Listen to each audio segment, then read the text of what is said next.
அரசியல் சூழ்நிலையை நாங்கள் இரண்டு பக்கமாக பார்க்க முடியும்.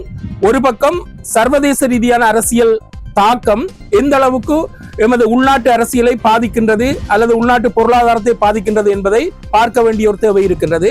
அந்த வகையில் அமெரிக்காவும் இஸ்ரேலும் சேர்ந்து ஈராக்கிற்கு எதிராக தொடுத்து இருக்கின்ற அந்த யுத்தம் என்பது எரிபொருள் ரீதியில் எங்களுக்கு பெரிய பாதிப்பை ஏற்படுத்தியிருக்கின்றது. எரிபொருள் விலையேற்றம் என்பது எல்லாவற்றிற்கும் விலையேற்றத்தை கொண்டு வருகின்ற ஒரு விடயமாக இருக்கின்றபடியால் எரிபொருள் தட்டுப்பாடு அதனோடு சேர்ந்த விலை உயர்வு காரணமாக ஏற்படுகின்ற பொருட்களுக்கான சேவைகளுக்கான விலை உயர்வு காரணமாக மக்கள் பாதிக்கப்படுகின்ற ஒரு நிலைமை காணப்படுகின்றது. இந்த நிலையில் அரசாங்கம் இந்த துறையினால் அதிகமாக பாதிக்கப்படுகின்றவர் விவசாயிகள், மீன்பிடியில் ஈடுபடுகின்ற மீனவர்கள் பாதிக்கப்படுகின்றார்கள். அதே போன்று வணிகத்துறை கூட பாதிக்கப்படுகின்றது. வணிகத்துறை பாதிப்பு என்று சொல்வதை விட அவர்கள் விலையேற்றங்களை செய்கின்ற போது சாதாரண நுகர்வோர்கள் அதிகமாக பாதிக்கப்படுகின்றார்கள். சாதாரண கூலி ஆட்கள் அதே போன்று மத்தியதர வர்க்கத்தினர் கூடுதலாக பாதிக்கப்படுகின்றார்கள். எனவே அரசாங்கம் நிச்சயமாக உலக ரீதியாக பொருளாதார ரீதியாக பாதிக்கப்படுகின்ற மக்களுக்குரிய நிவாரணங்களை அல்லது மானியங்களை கொடுப்பதற்கு அரசு தயாராக இருக்க வேண்டும். ஏனென்றால் திரைசேரியில் ஓரளவு நிதி சேர்ந்திருக்கின்றது. எனவே இந்த வெளிநாட்டு அரசியல், சர்வதேச போர் அரசியல் பாதிக்கப்படுகின்ற போது பாதிக்கப்படுகின்ற மக்களுக்குரிய நிவாரணங்களை, மானியங்களை கொடுப்பதற்கு அரசு தயாராக இருக்க வேண்டும் என்று கேட்டுக்கொள்கின்றேன். அதே போன்று உள்நாட்டு அரசியலை நாங்கள் எடுத்து பார்க்கின்ற போது தற்போது நடைபெற்றுக் கொண்டிருக்கின்ற விடய நான் அண்மையிலும் பேசி இருக்கின்றேன். அதாவது உயிர்த்த ஞாயிறு தாக்குதல் சம்பந்தமான விசாரணை நடைபெற்றுக் கொண்டிருக்கின்றது. இந்த உயிர்த்த ஞாயிறு தாக்குதலின் போது உங்களுக்கு தெரிய வேண்டும், உண்மையில் கடந்த கால 3 ஜனாதிபதிகள் இருந்தார்கள். அதாவது மைத்ரிபால சிறிசேன இருந்தார், அதற்கு பிறகு கோத்தபாய ராஜபக்ச இருந்தார், ரணில் விக்ரமசிங்கே போன்றவர்கள் இருந்தார்கள். இவர்கள் எந்த ஒரு சந்தர்ப்பத்திலும் இந்த குற்றவாளிகளை முதலாம் மட்டத்தில் உள்ள குற்றவாளிகளை அல்லது 2ஆம் மட்டத்தில் உள்ள குற்றவாளிகளை கண்டுபிடிக்கவில்லை. இந்த அரசாங்கத்தை பொறுத்த மட்டில் 4ஆம் மட்ட 3ஆம் மட்ட குற்றவாளிகளை கண்டுபிடித்ததோடு அவர்கள் அந்த ஃபைலை மூடிவிடுகின்ற ஒரு நிலைமை காணப்பட்டது. இன்றைய நிலையில் எடுத்துக்கொண்டால் 2ஆம் மட்டம் வரையும் குற்றவாளிகள் அல்லது சந்தேக நபர்கள் கண்டுபிடிக்கப்பட்டிருக்கின்றார்கள். அது சம்பந்தமாக ஆசாத் மௌலானா அவர்கள், அதாவது அந்த கட்சிகளோடு பின்னி பிணைந்திருந்த ஆசாத் மௌலானா அவர்கள் சேனல் 4 மூலமாக எல்லாவற்றையும் வெட்ட வெளிச்சமாக கொண்டு வந்திருக்கின்றார்.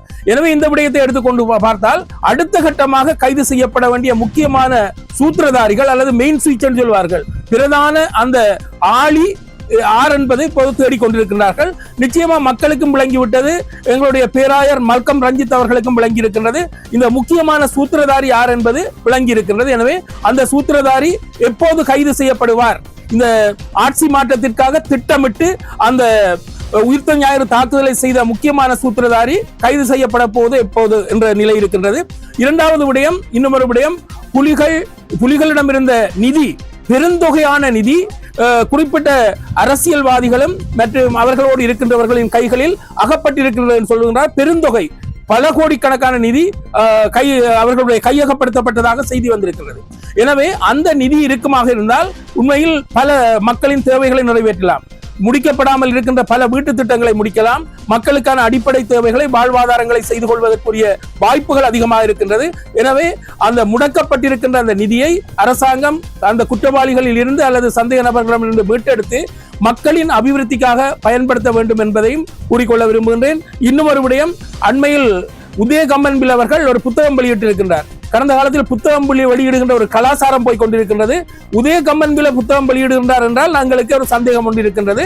அதாவது உயிர்த்த ஞாயிறு தாக்குதலுக்கு முக்கியமான சூத்திரதாரி அதாவது கொல்லப்பட்டவர்கள் தான் முக்கியமான சூத்திரதாரிகள், அதாவது அந்த தற்கொலை குண்டுதாரிகள் என்று கதையை முடிக்க பார்க்கின்றார். இதிலிருந்து எங்களுக்கு விளங்குகின்ற விடயம் என்னவென்றால், முக்கியமான சூத்திரதாரிகளை காட்டிக் கொடுக்க கூடாது அல்லது சட்டத்தின் முன்னிலையில் கொண்டு நிறுத்தக்கூடாது என்பதற்காக இந்த புத்தகங்கள் எழுதப்பட்டு கொண்டிருக்கின்றன.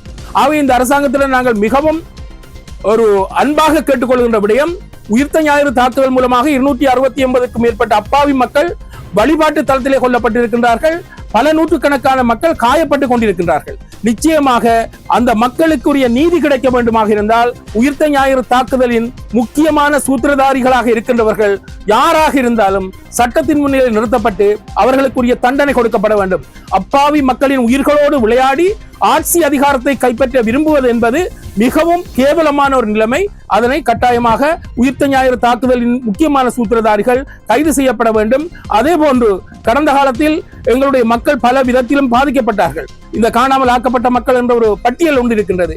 அதற்கான நீதி கிடைக்க வேண்டும். இதையும் விட சொல்ல போனால் இந்த அரசாங்கம் இனப்பிரச்சனை சம்பந்தமான விடயத்தில் இன்னும் கை வைக்கவில்லை. குறையோடி போயிருக்கின்ற இனப்பிரச்சனை தீர்க்கப்பட வேண்டும். இந்த அரசாங்கம் அதனை செய்து முடிக்குமாக இருந்தால் அது ஒரு சாதனையாக இருக்கும். அதனை செய்ய வேண்டும் என்று கேட்கின்றோம். இன்னும் அந்த இனப்பிரச்சனை என்பதை சாதாரண பொருளாதார பிரச்சனைகளை தீர்த்துவிட்டால் இனப்பிரச்சனை தீர்ந்துவிடும் என்று இவர்கள் நினைக்கின்றார்கள். அப்படி அல்ல. நிச்சயமாக குறையோடி போயிருக்கின்ற இனப்பிரச்சனை தீர்க்கப்படுமாக இருந்தால்தான் இலங்கைக்கு ஒரு எதிர்காலம் வாய்ப்பாக வசதியாக அமையும். இல்லை என்றால் இந்த அரசாங்கம், இந்த அரசு தொடர்ந்தும் 75 வருடங்களாக சீரழிக்கப்பட்ட அரசாங்கம் போன்றுதான் இருக்கும்.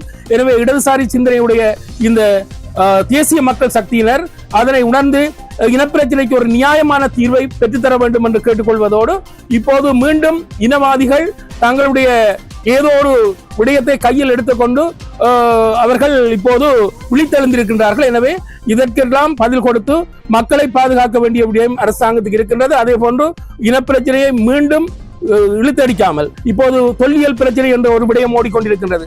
நெடியகல்மலையில் பௌத்தர்கள் ஒருவரும் இல்லாத இடத்தில் இப்போது விகாரைகள் கட்டுப்படக்கூடிய அல்லது பௌத்த வழிபாட்டு தலம் கட்டுப்படுத்தக்கூடிய கட்டுகின்ற ஒரு நிலைமை காணப்படுகின்றது.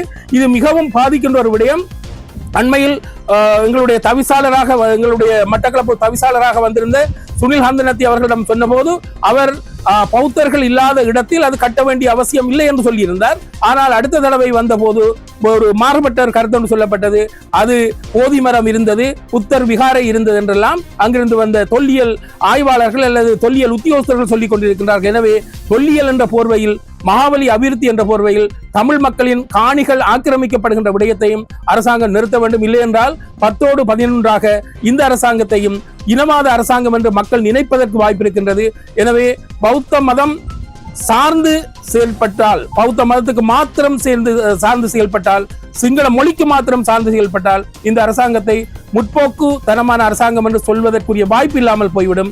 எனவே கடந்த கால அரசாங்கங்கள் செய்தது போன்று இல்லாமல் முற்போக்கு சிந்தனையோடு, இடதுசாரி சிந்தனையோடு சகல மக்களையும் சமமாக மதித்து நடத்தக்கூடிய செயல்பாடுகளை முன்னெடுக்க வேண்டும் என்று இந்த இடத்தில் கேட்டுக்கொண்டுள்ளேன். நன்றி.